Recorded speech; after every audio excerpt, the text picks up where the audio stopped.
Hi everybody, welcome to this week's video. Today I'm going to go ahead and talk about the Bhagavad Gita. Let's go ahead and get started. The Bhagavad Gita is one of the most sacred poems in Hinduism and indeed in world literature. The title, the Bhagavad Gita, literally translates into the Song of God. In Sanskrit, the word Bhagavan means God, and so the Bhagavad Gita is the Song of God. It's a philosophical poem that has been read for centuries, and because of its incredible power to render complex philosophical issues in a simple way that reaches the soul, this ensures that it's going to be continued to be read for many, many years to come. It's composed of 701 shlokas or verses that are arranged in 18 chapters, and the poem takes the form of a dialogue between Krishna, who, as we've discussed, is the avatar of Vishnu, and Arjuna, the main protagonist of the Mahabharata, on the battlefield of the Kurukshetra war. At the very beginning of the Bhagavad Gita, when we encounter our heroes on the battlefield itself, we can see the outcome of the political conflicts and family rivalry between the Kaurava and Pandava cousins that we've been reading about in the Mahabharata. The Kurukshetra War is an 18-day war that's going to lead to the extermination of the Kaurava side. So, spoiler alert, the Pandavas will win this battle and will gain political power in the lands that they've been pushed out of, and it's going to lead to the extermination of an entire branch of the family. Like the Trojan War, the Kurukshetra War is an actual historical event. It's a dynastic war that took place between the two branches of a royal family. And over centuries, as it came to be told in oral histories and songs and performances, it gradually accumulated the mythology and the supernatural events later on. The actual date of the war is anywhere between 3102 BCE and 1000 BCE. The Bhagavad Gita is also incredibly impactful in world literature and culture. You may be familiar with the Bhagavad Gita due to the movie Oppenheimer, where there's a famous scene where Robert Oppenheimer is witnessing the destructive effects of the atomic bomb during its testing. And he recites a line from the poem that's said by Krishna, which is, "Now I'm become death, the destroyer of worlds." And this, in fact, actually happened. Oppenheimer was fascinated by Sanskrit literature and in fact taught himself Sanskrit. And he did in fact historically recite those lines at that moment. And on the other end of the spectrum, we have Ralph Waldo Emerson, who is one of the founding figures of the American Transcendental Movement in literature. And so he has a famous quote about the Bhagavad Gita where he says, "I owed a magnificent day to the Bhagavad Gita. It was as if an empire spoke to us, nothing smaller and worthy, but large, serene, consistent. The voice of an old intelligence which in another age and climate had pondered and thus disposed of the same questions which exercised us." And in fact, a lot of scholars, I should say, see the influence of the classic texts of Hinduism and Buddhism upon the founding figures of the American Transcendental Movement, upon people such as Emerson and Thoreau. One thing that I want to mention to you guys as you read the Bhagavad Gita is to avoid the frameworks of black or white, or right or wrong, or seeing something as or seeing an issue as divided between a right side and a wrong side. Rather, the Bhagavad Gita is a text that is going to present many different ideas and many different truths to you. And it's going to ask you to exercise critical thinking and to decide for yourselves what is a truth. The reason that you can't, for instance, see, Arjuna as being the right or wrong, or Krishna as being right or wrong, and the reason is that the Bhagavad Gita is a complex dialogue that enfolds within it, that intertextually references many different philosophical traditions and scriptures within Hinduism. So the Bhagavad Gita is unfolding within it, commenting upon a range of sacred texts, which include the Vedas, which include the forest texts or the Aranyakas, and which include the Upanishads.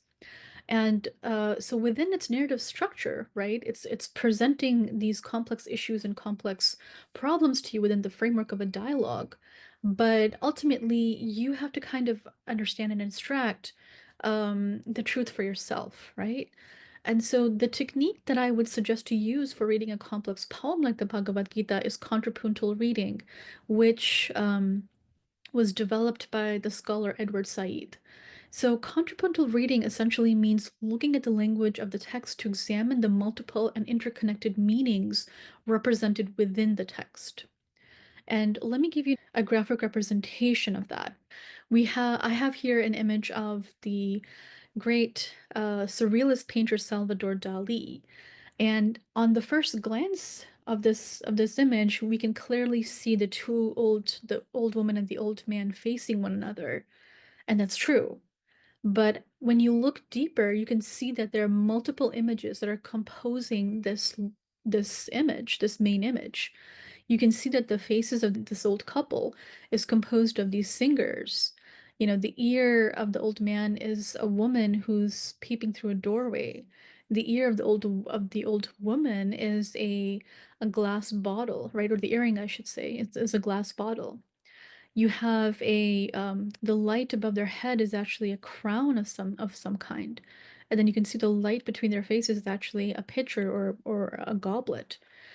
And you can tease out other images that emerge within this painting, but that is the model that I want you to keep in mind while reading the Bhagavad Gita. It's true, you have a dialogue between Arjuna and Krishna, right? But, and that's, you know, for instance, the main image of the two old men. But within the dialogue, there are many different ideas, truths, interconnections that are going to come up that are also true, right? So there is no one true truth. There, you have to kind of tease out the multiplicity, the interrelationships between the ideas to be able to come to a point where you can decide for yourself what is true.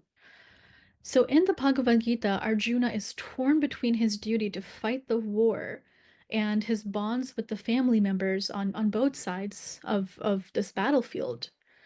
The philosophical debate between Krishna and Arjuna gives the reader a framework to make up their own mind about Dharma, right? We've talked about Dharma consistently over the course of reading the Mahabharata, and there are many meanings for Dharma. There are many contexts for understanding what Dharma is. It can translate into virtuous action or duty. But again, there's specific dharma, there's universal dharma, there's dharma based upon values that you have that you share with humankind versus the dharma or the duty based upon your specific social position within society. So in essence, like this debate, this framework opens up a very complex exploration about what Dharma is and how that intersects with truth, with being, with existence, with life and death. And so again, this is something that opens up these questions in a way that is incredibly relatable and powerful and that speaks to the soul. And that also obliges us to continuously use our critical thinking to understand for ourselves what is true and what is not. So, Krishna's advice is universal, timeless, and powerful, and it has inspired thinkers all over the world. But then so are Arjuna's objections, right? And so, if Krishna is the avatar of Vishnu, that gives him a privileged position. He is the incarnation of a god. But then, as we will see within this poem, the gods are an emanation of Brahman, the original creative spirit, the originator of all creation. But then, so are individual souls, right? The individual Atman of a person like Arjuna or you or me are also an emanation of Brahman, right? Also have an access to this source of truth and power. And so, in that case, how do you decide who's right and who's wrong, right? So, again, this shows you the complexity of the poem. So, some core themes in the Bhagavad Gita that I want you to pay attention to include the relationship between Atman and Brahman, the individual self or the soul, and Brahman, the creator spirit, the originating creative spirit. I want you to think about the nature of dharma or virtuous action and duty. I'd like you to ponder upon the interconnection between karma and dharma. Like, what is karma within this particular story, and what does dharma mean? What are these interconnected different ideas of dharma? And then, how do we decide what is the right thing to do within a certain given moment? reflect upon as well the importance and the lesson of doing one's duty while detaching from the consequences. So this truth, right, of doing your duty, figuring out what's right and doing your duty and detaching from the fear of what's going to happen, I think is something that's timeless and universal, in this poem. And as well, you can think about the true nature of yoga. What is yoga within this particular poem?